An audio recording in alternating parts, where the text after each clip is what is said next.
Bienvenue sur Jazz Polémique, aujourd'hui nouvelle vidéo dans laquelle on va parler du début de drama entre deux gauchistes. Et quand je dis gauchiste, n'attrapez pas ma veste, je dis simplement que les deux personnes dont je vais parler représentent bien deux franges de la gauche actuelle, en tout cas sur internet. Donc d'un côté on a Kamil Abderrahman qui est un militant antiraciste et qui est plutôt un présentateur, influenceur de gauche, et de l'autre côté on a Paduring qui lui aussi est un militant antiraciste mais plutôt un youtubeur streamer. Donc je ne sais pas s'ils avaient déjà des griefs avant, en tout cas, leur drama actuel tourne autour du conflit israélo-palestinien et plus précisément de l'influence du lobby sioniste dans les grandes puissances occidentales. Donc ils ne sont pas d'accord sur ce point-là et selon moi ça marque bien la scission qu'il peut y avoir dans la gauche actuelle entre deux franges qui ont chacune leurs limites, on va dire ça comme ça, et leur sensibilité. Donc on va commencer tout de suite par le tweet de Paduring dans lequel il dit il a complètement pété un plomb, lui, c'est quoi ses tweets? Et par tweet, il parle notamment de ce tweet-là de Kamil Abderrahman dans lequel il dit pourquoi l'homme qui a craché sur une touriste voilée à Paris ressemble autant à Zemmour? Pourquoi aucun média n'en parle? Parce qu'elle porte un voile et pas une kippa, point d'interrogation. Donc il le dit de manière très provocante, voire borderline, mais quand même on peut le constater, à part si on est aveugle ou malhonnête, que depuis plusieurs années, dans les médias, on s'émeut beaucoup plus vite et beaucoup plus intensément d'une agression faite envers un Français de souche ou bien un membre de la communauté juive, plutôt qu'un noir, un arabe, un musulman, une femme voilée. Et encore deux affaires toutes récentes l'ont encore prouvé, hein. Notamment l'affaire dont parle Kamil Abderrahman, hein, cette touriste espagnole voilée qui se baladait dans les rues de Paris et qui s'est vue recevoir des crachats de la part d'un vieux jogger sans aucune raison. Regardez. For context, I'm in Paris, and we just got hate crime here. Can you do the same? Can you do that? Can you do that again? Don't spit at my face. I was just walking in Paris, doing our little things. Yeah, and there was a man, an old man, who was running, and he spat at us. I could feel like the spit. And I ran after him. I recorded him. This is him. And I don't want him to get away with this. I'm filled with rage. I'm filled with like impotence. Voilà, donc si vous en avez entendu parler, j'imagine que c'est sur Internet et certainement pas dans les médias classiques. Donc on peut déplorer le deux poids deux mesures qui est fait dans la couverture médiatique de certaines agressions et d'autres qui n'ont pas droit à la même chose. Et très récemment encore, on a cette femme voilée qui se filme dans une boulangerie et on peut l'entendre, elle se fait vilipender par un vieil homme qui ne supporte même pas la vision de cette femme-là. Et il lui dit très directement, écoutez.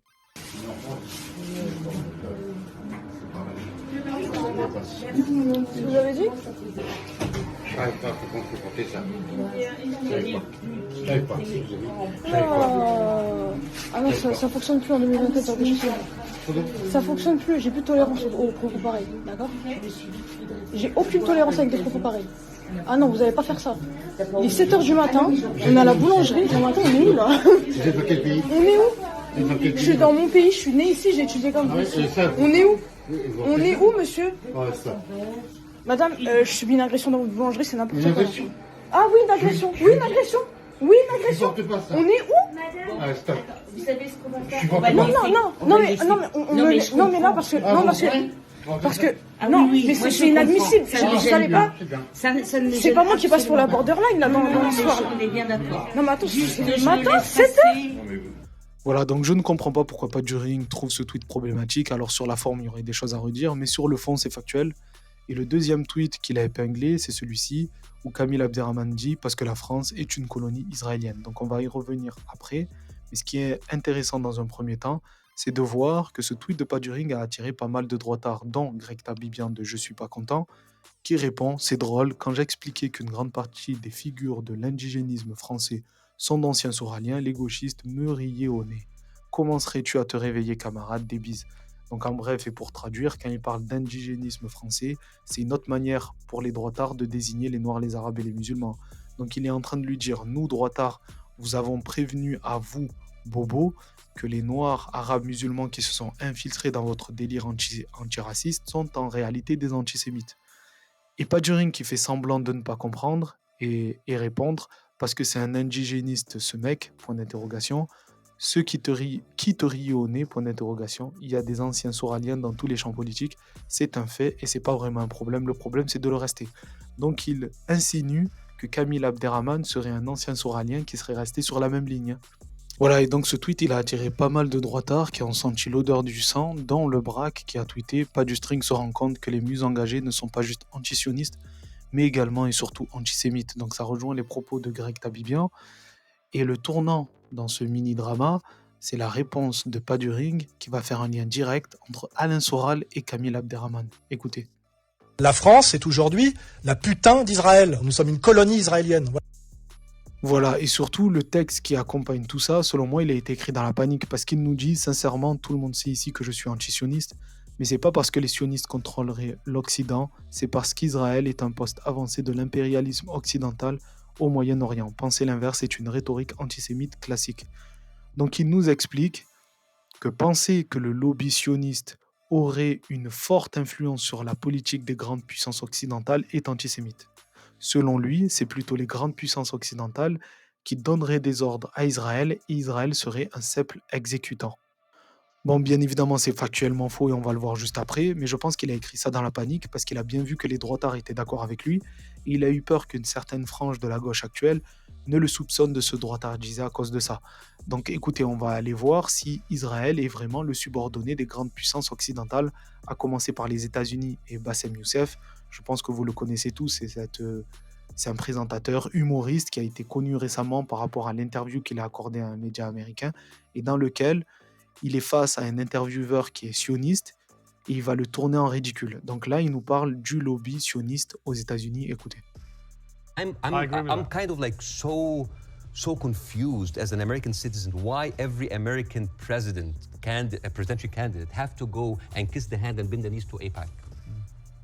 This is a lobby that works for a foreign country interest. Why don't we have... Bon, pour ceux qui n'auraient pas compris, il nous dit, en tant que citoyen américain, je ne comprends pas pourquoi chaque candidat à la présidentielle américaine doit aller baiser la main et plier le genou devant l'AIPAC, l'American Israel Public Affairs Committee. En bref, c'est le lobby sioniste le plus puissant aux États-Unis, un genre de CRIF++. Donc à quel moment tu vas aller baiser la main de ton subordonné? À quel moment tu vas montrer patte blanche à ton subordonné? À part si en réalité c'est ton boss. Et donc on va parler du CRIF également et de son pouvoir en France. Hein. Et c'est pas moi qui le dis, c'est Elisabeth Lévy. Écoutez. Eh ben, pose ta question sur le dîner du CRIF. On a droit à une question off à la fin. On a le droit à une question. Non mais, est-ce que vous allez un peu...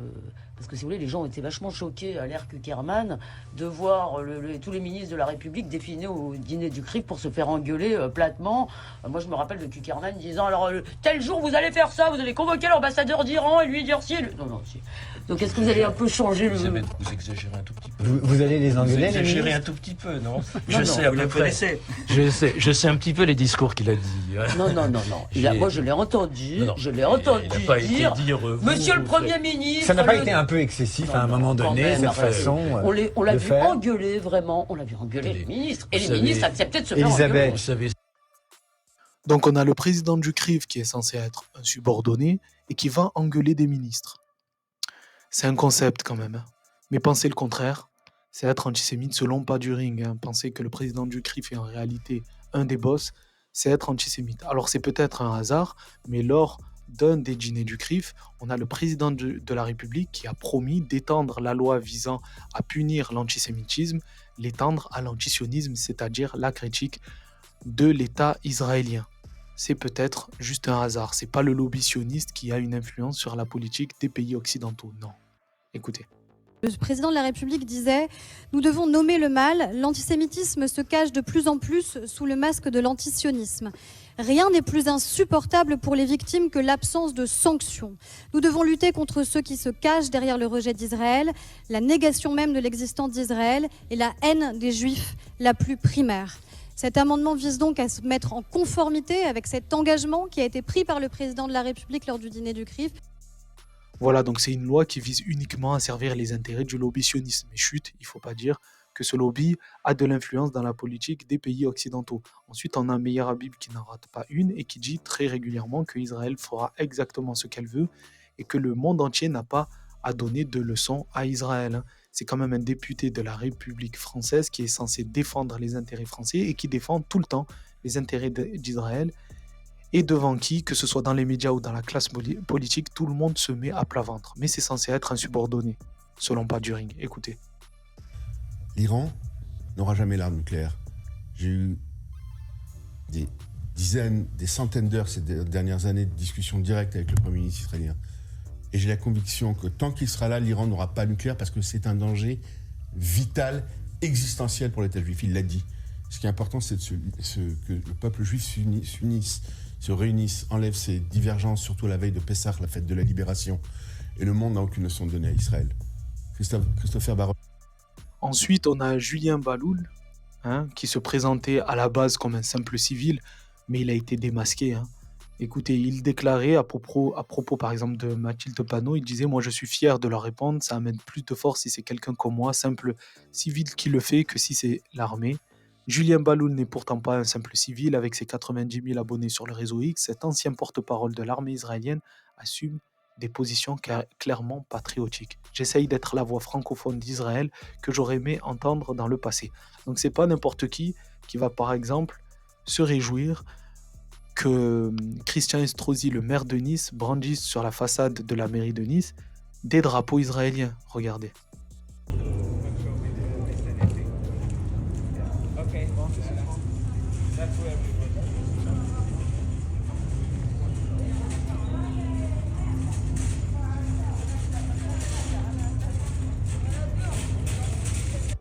Voilà, donc je vous mets au défi de trouver une mairie en Israël qui comporte autant de drapeaux français que vous avez vu de drapeaux israéliens. Je pense que vous n'en trouverez pas.